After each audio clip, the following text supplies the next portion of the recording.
CBS News congressional correspondent Nikole Killion joins us now for more on all of this.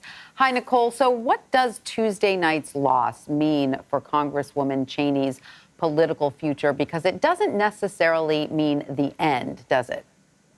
Well, that's up to Liz Cheney to determine. I mean, she has made clear that she will continue to fight in some capacity in terms of what she believes is the importance of defending the Constitution and democracy, and in her words, doing everything in her power to keep the former President Donald Trump away from the Oval Office. We know in the hours since her defeat that she has transferred her funding over to a new leadership PAC, and so that could be a signal that perhaps she is considering something down the road. Whether or not that is a future presidential run is too soon to tell. She did say in an interview earlier this morning that she will likely make a decision about that in the coming months.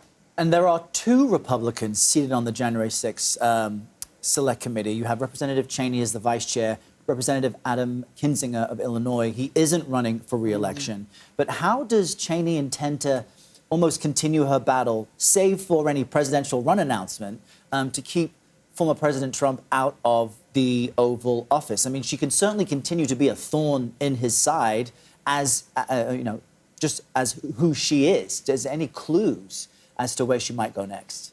Yeah, well, she has made clear that she will continue her work on the Select Committee, as has Adam Kinzinger. I would also note you have Congresswoman Stephanie Murphy, who also is not running for re-election, a Democrat. So, that's 3 of the 9 members that won't be returning, no matter who takes control or retains control of Congress come next year. So that is why the committee continues to act with a sense of urgency in terms of trying to, wrap up these interviews with individuals, try to get out an interim report, try to conclude with hearings. As you mentioned at the top of the show, obviously we now have this news with respect to the former vice president, who now says that he would consider speaking to the panel should they ask him to testify. And while the committee didn't comment on that, we certainly know that that is something that they have been deliberating over in the most recent months. So look, that probably will be the priority for Liz Cheney as she finishes out her tenure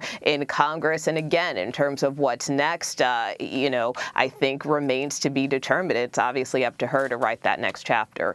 All right. So, Nikole, turning to another Republican, former Republican vice presidential candidate Sarah Palin is advancing in her primary for Alaska's open House seat, despite coming in second in voting thus far. Can you explain to us how that state's tiered voting system actually works, and what does this mean heading into November?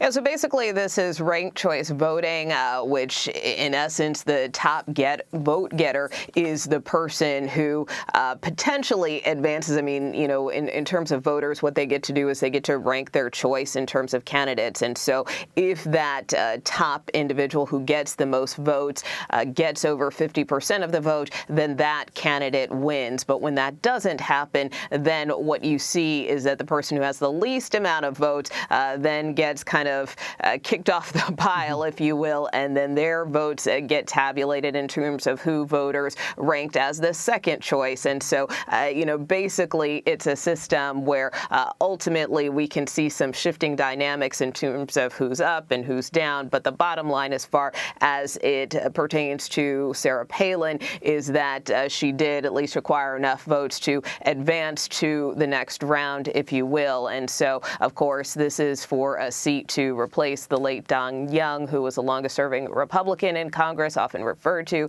as the Dean of the House. Even Sarah Palin is not too crazy about this system. I think in a statement last night, she called it a cockamamie system. So it is a little confusing. But we are seeing more of this, not only on the local level, but also in some of these, bigger congressional races as well. All right. Nikole Killion in Washington, thank you. Thanks, Nikole. You bet.